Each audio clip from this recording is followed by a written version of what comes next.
अब dear student, second case में हम एक इलेक्ट्रिक डाइपोल के कारण एक इक्विटोरियल पॉइंट पे नेट इलेक्ट्रिक फील्ड इंटेंसिटी निकालेंगे।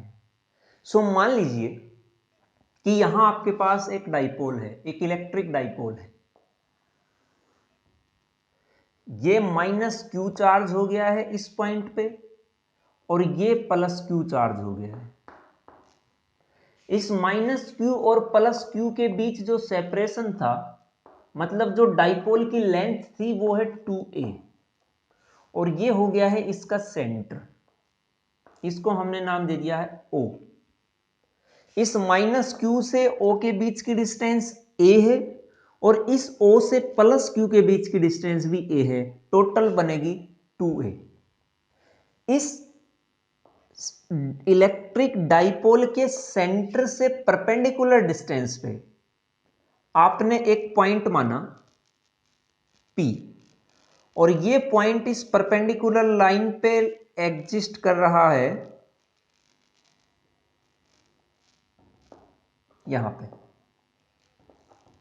थोड़ा सा इधर कर लीजिए। इस परपेंडिकुलर लाइन का हमने नाम दिया इक्विटोरियल लाइन और इस इक्विटोरियल लाइन के ऊपर जो पॉइंट लाई कर रहा है उस पॉइंट का हमने नाम दिया इक्विटोरियल पॉइंट और उसी इक्विटोरियल पॉइंट पे आपको नेट इलेक्ट्रिक फील्ड इंटेंसिटी की वैल्यू निकालनी है। इस इक्विटोरियल पॉइंट का आपने नाम दे दिया है P। इस P पे आपको इलेक्ट्रिक फील्ड इंटेंसिटी निकालनी है। इस पॉइंट ऑफ कैलकुलेशन और माइनस क्यू चार्ज के बीच की जो डिस्टेंस है वो डिस्टेंस आएगी, आप यहां पाइथागोरस थ्योरम से ये जो पॉइंट ऑफ कैलकुलेशन और इस इलेक्ट्रिक डाइपोल के सेंटर के बीच की डिस्टेंस आपके पास है r, ये डिस्टेंस है आपके पास a। तो यहां पे आपके पास एक राइट एंगल ट्रायंगल बन गई है PO और इसका नाम दे दो A। इस राइट एंगल ट्रायंगल में आप जब पाइथागोरस थ्योरम से ये लेंथ निकालेंगे, ये साइड निकालेंगे, तो वो साइड आएगी आपके पास, ये साइड AP है और इस AP की वैल्यू आपने लिखी √r² प्लस a² और यहां इस इलेक्ट्रिक डाइपोल और इस AP के बीच जो एंगल बना उस एंगल का नाम दिया थीटा। सिमिलरली इस P और प्लस Q और इसका नाम हमने दे दिया है B। इस B और P के बीच जो डिस्टेंस है उस डिस्टेंस की जब आप वैल्यू निकालेंगे तो वो आपके पास आएगी √r² प्लस a²। मतलब AP और BP दोनों सेम है, दोनों की जो वैल्यू है वो सेम है और वो वैल्यू है √r² प्लस a²। यहां भी जो एंगल बना वो एंगल है थीटा। अब आप इस माइनस क्यू चार्ज के कारण इस पॉइंट पे इलेक्ट्रिक फील्ड इंटेंसिटी निकालिए और इस प्लस क्यू चार्ज के कारण। सो सबसे पहले electric field intensity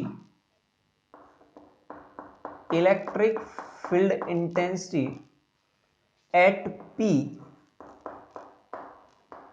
due to minus Q, वो आएगा इस माइनस क्यू के कारण जो इलेक्ट्रिक फील्ड इंटेंसिटी आई उसका हमने नाम दिया E1 और E1 इक्वल्स टू, हम पहले इसका सिर्फ मैग्नीट्यूड लिखते हैं और वो आएगा E1 equals to 1/4 pi epsilon naught Q upon ये डिस्टेंस, ये AP, मतलब यहां हम लिखेंगे AP²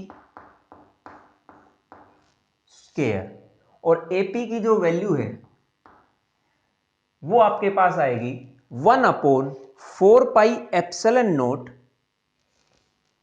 r² plus 1/4 pi epsilon not Q R square plus A square. ये आपके पास इस एपी स्क्वायर की वैल्यू आ गई है। ये था आपका E1। अभी से हमने सिर्फ इसका मैग्नीट्यूड लिखा है, डायरेक्शन इंट्रोड्यूस नहीं कराई है। सिमिलरली इस प्लस क्यू चार्ज के कारण अगर हम P पॉइंट पे इलेक्ट्रिक फील्ड इंटेंसिटी निकाले तो वो कितनी आएगी? Electric field intensity at point P due two plus Q charge. तो यहां वैल्यू हम इसको नाम देंगे E2 और E2 का जो मैग्नीट्यूड होगा वो होगा 1/4 पाई एप्सिलॉन नॉट क्यू। यहां मैग्नीट्यूड लिखना है तो ये भी क्यू ही था और इसका भी मैग्नीट्यूड क्यू ही था, तो हमने लिखा Q upon distance between plus Q and point of calculation. मतलब ये जो बीपी डिस्टेंस है वो डिस्टेंस कितनी है? बीपी थी √r² प्लस a², तो यहां हम लिखेंगे बीपी और इसका स्क्वायर। जब इस बीपी का स्क्वायर करेंगे तो अंडर कैंसिल आउट हो जाएगा स्क्वायर से, और यहां हमारे पास बचेगा 1/4 pi epsilon not Q upon r² plus a²। ये E1 और E2 मतलब माइनस क्यू और प्लस क्यू के कारण इलेक्ट्रिक फील्ड इंटेंसिटी की वैल्यू है। अब हम निकालते हैं डायरेक्शन। जो E1 आया है इस माइनस क्यू चार्ज के कारण, क्या इस E1 की डायरेक्शन इस माइनस क्यू की तरफ नहीं होगी? क्योंकि माइनस चार्ज के कारण जो इलेक्ट्रिक फील्ड लाइंस की डायरेक्शन होती है वो उसी चार्ज की तरफ होती है, मतलब रेडियली इनवर्ड होती हैं, तो इसी की तरफ आती हुई दिखेंगी हमें। तो ये डायरेक्शन हो गई आपके पास E1 की। यहां है प्लस क्यू और प्लस चार्ज के कारण इलेक्ट्रिक फील्ड लाइंस की डायरेक्शन थी रेडियली आउटवर्ड, मतलब चार्ज से दूर होती हुई दिखेंगी आपको। तो यहां जो डायरेक्शन आएगी वो आएगी ये रेडियली आउटवर्ड, इससे दूर होगी, और इसका आपने नाम दिया E2। अब इस E1 और E2 की कोई एक पर्टिकुलर डायरेक्शन ना ये x में है ना ये y में है, तो हम इसे कंपोनेंट्स में रिजोल्व कराएंगे दोनों को। पहले E1 को कंपोनेंट्स में आप रिजोल्व कराइए।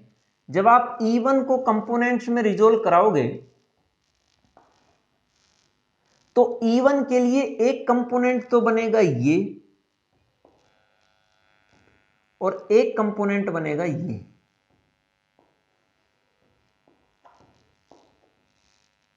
अब अगर ये एंगल थीटा है तो ये एंगल भी होगा थीटा।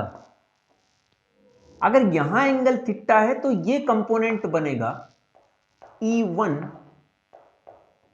कोस थीटा और ये कंपोनेंट बनेगा E1 साइन थीटा।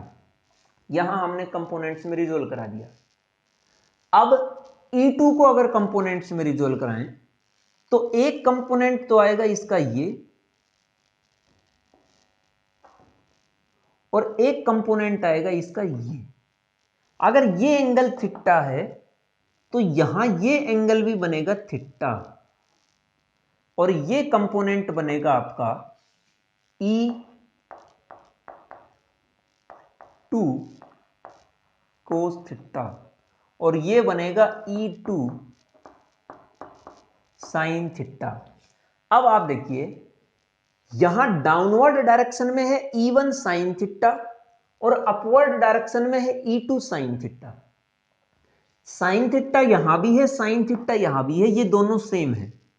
अगर E1 और E2 भी आपस में सेम हो तो वैल्यूज तो सेम हो गई हैं, लेकिन डायरेक्शन अपोजिट, और यहां अगर डायरेक्शन अपोजिट वैल्यू सेम तो प्लस और माइनस के कारण ये दोनों कंपोनेंट एक दूसरे को कैंसिल आउट करेंगे।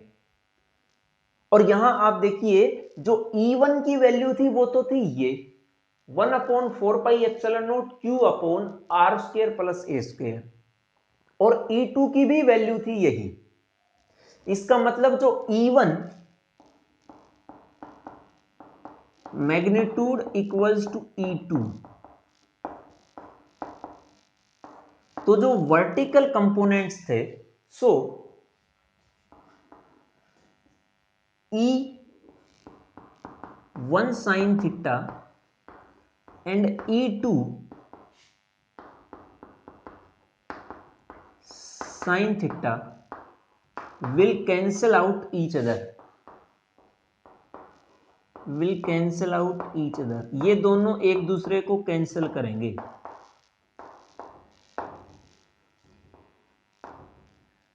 तो ये दोनों तो अब खत्म हो गए हैं।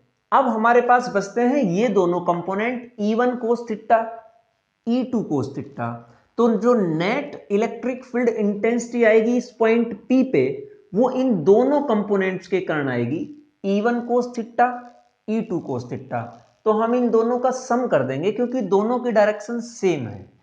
तो यहां हम लिखेंगे net electric field intensity, net electric field intensity at point P, that is equals to, उस नेट इलेक्ट्रिक फील्ड इंटेंसिटी का हम नाम दे E, and E equals to E1 cos theta plus E2 cos theta. और दोनों की जो direction है वो डायरेक्शन है इस डाइपोल से अपोजिट, या ये मान लो कि -x में है फिलहाल के लिए, -x, ये +x था, और अगर हम लेफ्ट साइड की तरफ जाएं, इस तरफ जाएं तो ये -x। तो जो ये दोनों कंपोनेंट है इसकी डायरेक्शन इसी तरफ है, तो हमने इसका नाम दिया -x। अब यहां से E1 इक्वल्स टू E2, तो यहां क्या हम ये नहीं लिख सकते E1 cos theta plus E1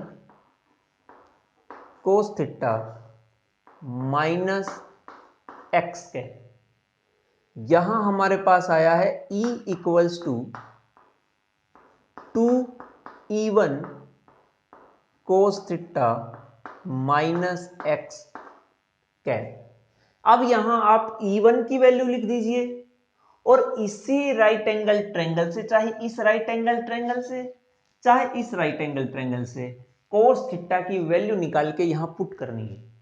क्या वैल्यू आएगी देखिए, 2 इंटू E1 या E2 दोनों बराबर है, तो यहां वैल्यू है इनकी 1/4πε0 Q upon R square plus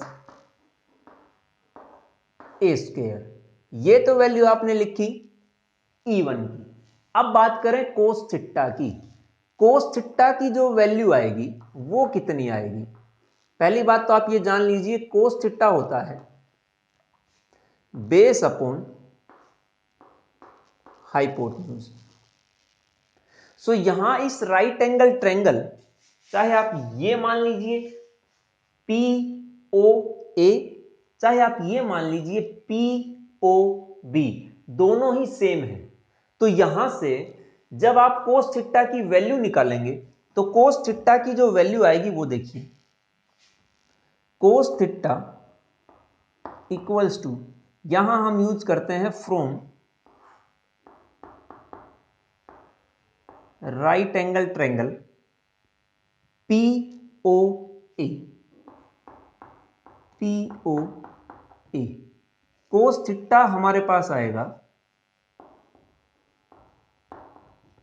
base upon hypotenuse.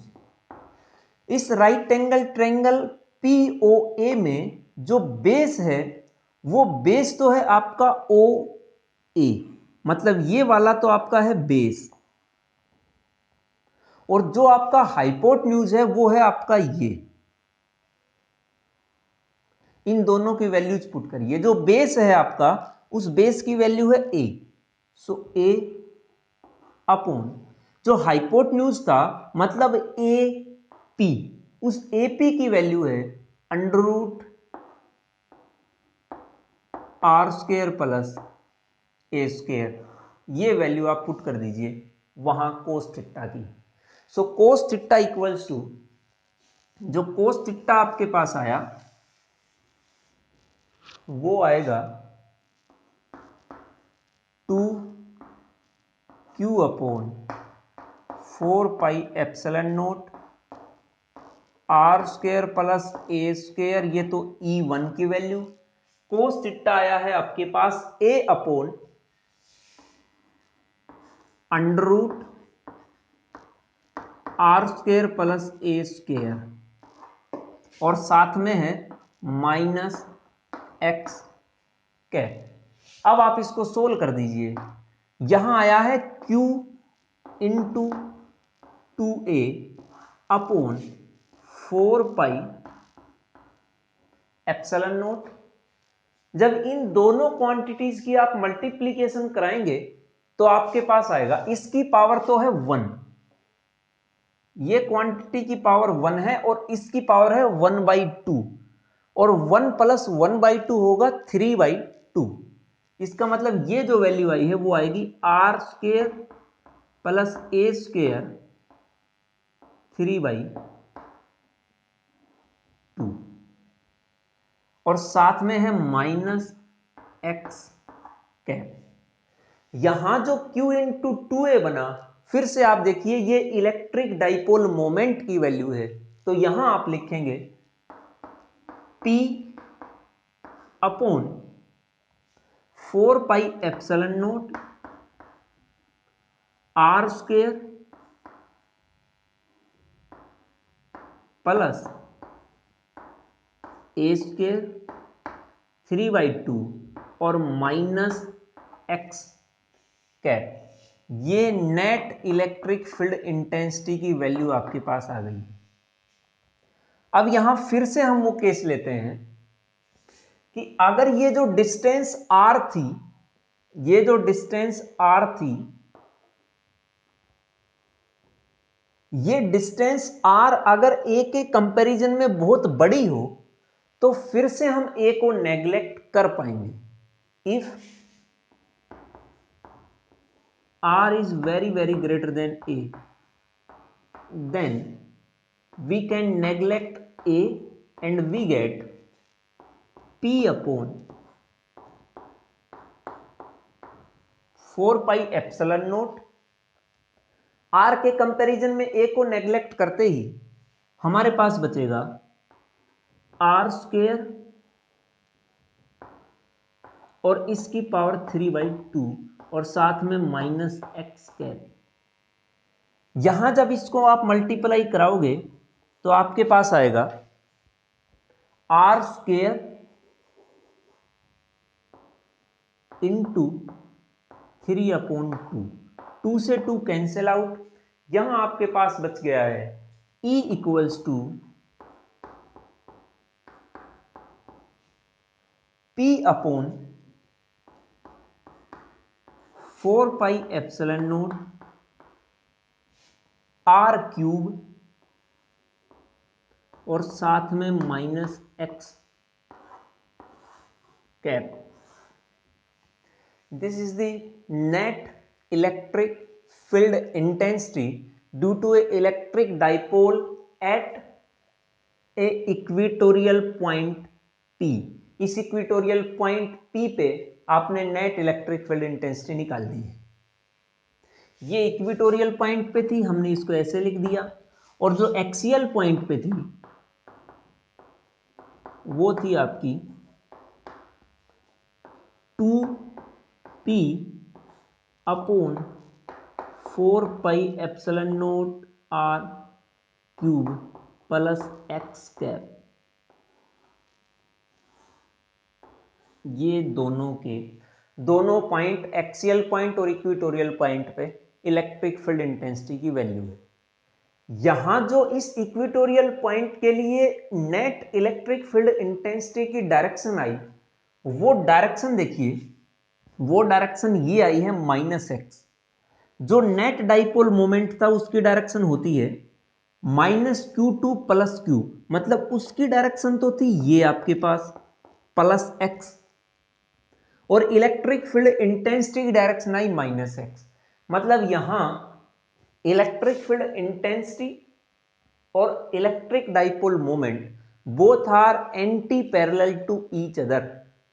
लेकिन एक्सियल पॉइंट के केस में यहां पे इलेक्ट्रिक फील्ड इंटेंसिटी की डायरेक्शन +x और इलेक्ट्रिक डाइपोल मोमेंट की डायरेक्शन भी +x। इसका मतलब यहां दोनों ही एक दूसरे के पैरेलल हैं, लेकिन इक्वेटोरियल वाले केस में दोनों एक दूसरे के एंटी पैरेलल। ये था आज के हमारे टॉपिक। इंपॉर्टेंट टॉपिक्स हैं, इन पे न्यूमेरिकल्स वगैरह भी होते हैं, तो अच्छे से इनको देखना और फेयर नोटबुक में नोट करते रहना साथ साथ, और एक बार करके भी देखना अपने रफ नोटबुक में, तो अच्छे से समझ आएंगे। दूसरा, यहाँ पे हो सकता है कि आपको कुछ वीडियो क्वालिटी में कुछ प्रॉब्लम फेस हो रही हो, लेकिन अभी हमारे पास जो चीज़ें अवेलेबल हैं हम उनका ही यूज कर पा रहे हैं, क्योंकि लॉकडाउन के चलते सभी दुकान वगैरह बंद हैं, तो हम कुछ भी चीज़ बाहर से नहीं मंगा सकते। इसलिए जब तक लॉकडाउन है, जब तक जैसे तैसे करके हम थोड़ा कोशिश करेंगे और इम्प्रूवमेंट करने की वीडियो क्वालिटी की, तब तक आप इनसे काम चला लीजिए। So thank you.